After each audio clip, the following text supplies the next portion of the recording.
Allahu Rabbi wal Islamu dini wa Muhammadan Rasulullah.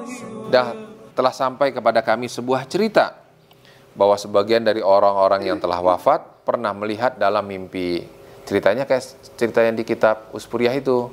Ada seorang ulama yang dia biasa ziarah malam Jumat, tertidur, mimpi.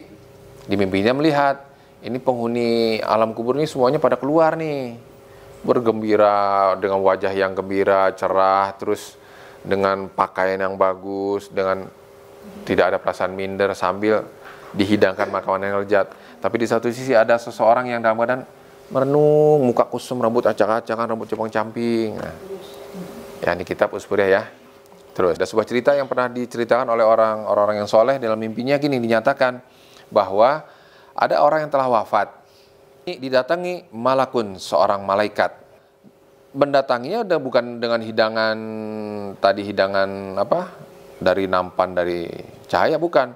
Didatangi dengan membawa api berupa meteor, nggak tanggung-tanggung, api berupa meteor. Pernah lihat nggak meteor terbang di langit, zoom gitu tuh, kelihatan kan kecil tuh. Itu kalau dideketin, besarnya minta ampun. Nah itu malaikat datang sama dia bawa api seperti kayak meteor itu, sampai liyuhriqa bihi waji, sampai mukaku tutung, kata dia di sini, hangus terbakar wajahnya mayit yang di dalam kuburan tersebut.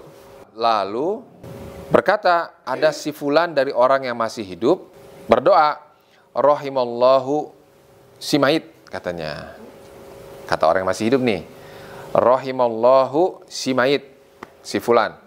Fatufi adzalika syihab, maka seketika itu maka padamlah meteor api tersebut. Rahimallah, semoga Allah memberikan rahmat kepada si mayit itu gitu. Orang yang masih hidup nih berdoanya seperti itu saja. Otomatis seketika itu api yang demikian besar berkobarnya itu yang membakar tubuhnya si mayit padam seketika. Padahal cuma ngomong itu doang. Nah, apalagi kalau kita tidak hanya sekedar berdoa seperti itu, bacakan Fatihah, Yasin, Tadarus, semua perbuatan baik amal kita niatkan buat orang tua kita, udah semakin senanglah di bawah sana. Tapi kalau enggak, tutung. Bukannya hidangan yang dikirimkan, berarti meteor yang berupa api. Nah, jangan sampai semasa hidupnya kita nyusahin orang tua, ketika matinya pun kita nyusahin. Nyusahin itu gimana? Itu tadi, nggak bacaan Fatihah, nggak peduli segala macam terhadap orang tua. Nauzubillah min dzalik. Dan di antara sesuatu yang paling azam, paling besar, mayuhda, yang dihadiahkan pada orang-orang yang wafat, orang yang mati, barokatan, adalah hal keberkahan. Wa aktsarun naf'an, dan yang paling banyak manfaatnya adalah qiraatul Quran, tadarus.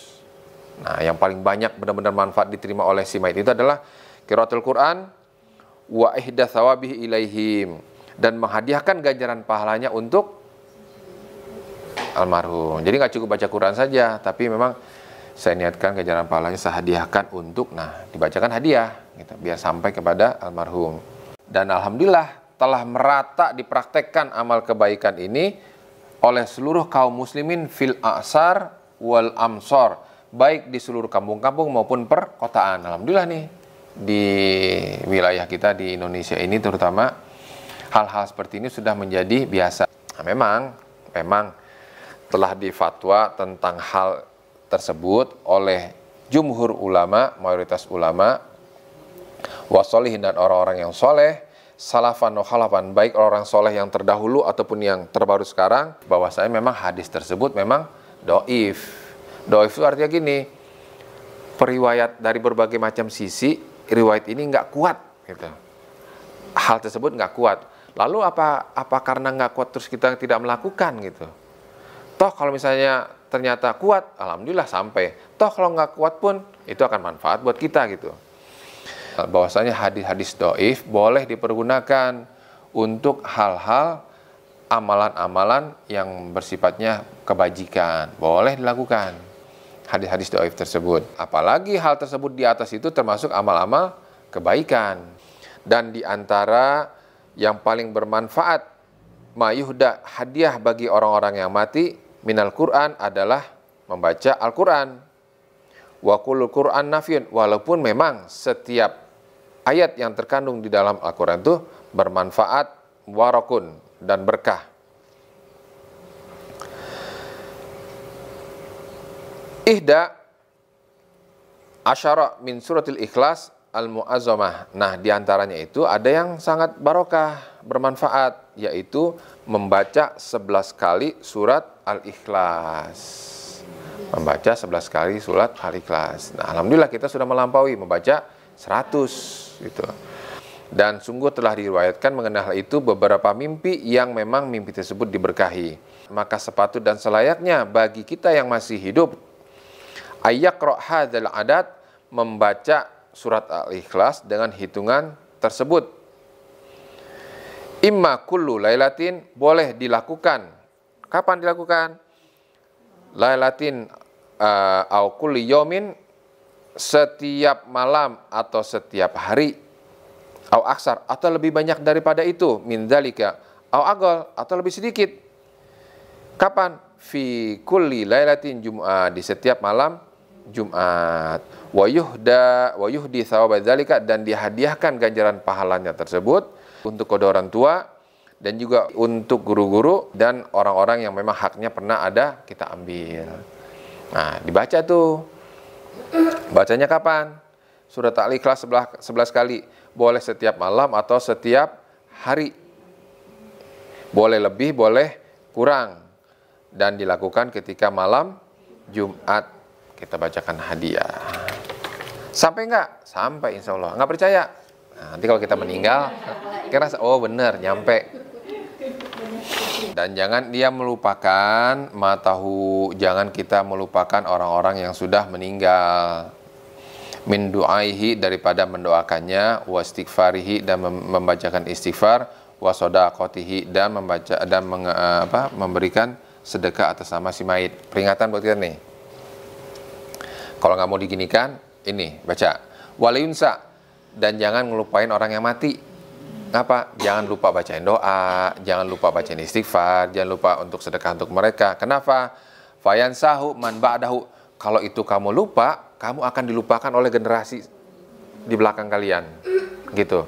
Kalau kalian nggak pernah bacain doa untuk yang untuk yang meninggal, nggak bacain istighfar, nggak bacain sedekah, ingat, nanti kamu akan dilupakan oleh generasi berikutnya, oleh anak-anak kalian nih. Kenapa? Nanti tidak akan dibacain Fatihah, nggak dibacain istighfar, nggak bacain doa, nggak dikirimin sedekah. Kalau kita berbuat begitu sama orang yang sudah meninggal. Makanya di sini dikatakan, kalau dilakukan, fayan sahuman ba'dahu idza mata wa sara ila ma sara ilaihi min qablihi, gitu ya. Jadi jangan kita males untuk mendoakan orang-orang yang sudah meninggal. Kenapa? Nanti generasi anak-anak kita juga pasti, kenapa nggak doain? Males. Itu akan berulang gitu. Fa inna, maka sesungguhnya man zakara zukira wa man nasa nusia. Man zakara zukira wa man nasa nusia. Sesungguhnya orang-orang yang mengingat pasti akan diingat, dan orang-orang yang melupakan pasti akan dilupakan. Dan amal kebaikan salafun, dan amal kebaikan itu adalah seperti kayak tabungan, celengan. Wal biru salafun, dan amal kebaikan itulah seperti sebuah tabungan. Allah tidak akan menyia-nyiakan ganjaran orang yang memperbagus amalannya. Artinya perbuatan baik itu seperti kayak tabungan nih. Kapan nih diteboknya? Nanti ada waktunya, saatnya ditebok tuh tabungan, celengan. Ketahuilah bahwasanya ziarah ke kuburan tersebut adalah amrun mandubun, perintah yang disunahkan. Ilahi waqad adzina fiha Rasulullah sallallahu alaihi wasallam ba'da manha anha. Dan memang telah diizinkan ziarah kubur oleh Rasulullah setelah memang Rasulullah sebelumnya pernah melarang. Memang pernah dilarang. Dan sekarang Rasulullah memberikan perintah lagi. Kenapa? Wa fiha manafiun, karena ziarah kubur itu banyak sekali manfaatnya. Wa fawaidu, dan faedahnya lil hayyi, untuk orang yang masih hidup. Walil mait, dan juga banyak manfaatnya untuk orang yang sudah wafat. Banyak manfaat buat kita dan juga banyak manfaat bagi orang yang sudah meninggal. Wa qala alaihi salatu wassalam, dan bersabda Rasulullah sallallahu alaihi wasallam, ziarahlah oleh kalian semua kuburan. Fa inha, maka sesungguhnya ziarah kubur itu dapat mengingatkan kematian. Wa qala alaihi salatu wassalam, dan bersabda Rasulullah sallallahu alaihi wasallam, kuntu nahitukum, dulu aku memang pernah melarang kalian an ziyaratil kubur, melarang kalian untuk ziarah ke kuburan. Ala, ingatlah, ketahuilah, fazuruha, berziarahlah kalian. Fa innaha, maka sesungguhnya ziarah kubur itu tuzahidu fi dunya, akan membuat kalian menjadi zuhud terhadap dunia. Wa tudzakirul akhirat, dan kalian akan selalu mengingat akhirat. Nah, jadi kata Rasulullah, tidak ada seorang laki-laki yang dia menziarahi kuburan, baik itu kuburan saudaranya, dan dia duduk, pasti orang di alam kuburan tersebut akan senang, sehingga ruhnya dikembalikan dan merasakan senangnya dia didatengin oleh saudaranya. Rasulullah mengatakan, hal yang paling disenangi oleh si mayit di dalam kuburnya adalah ketika dia diziarahi oleh orang yang dicintainya. Enak tuh. Makanya orang-orang yang punya, ya kayak Abi itulah, muridnya banyak, jamaahnya banyak, ya alhamdulillah datang ngelihat itu. Nah, jadi bagi orang-orang yang baik itu, kematian itu emang bener lebih menyenangkan dibanding ketika dia masih hidup gitu.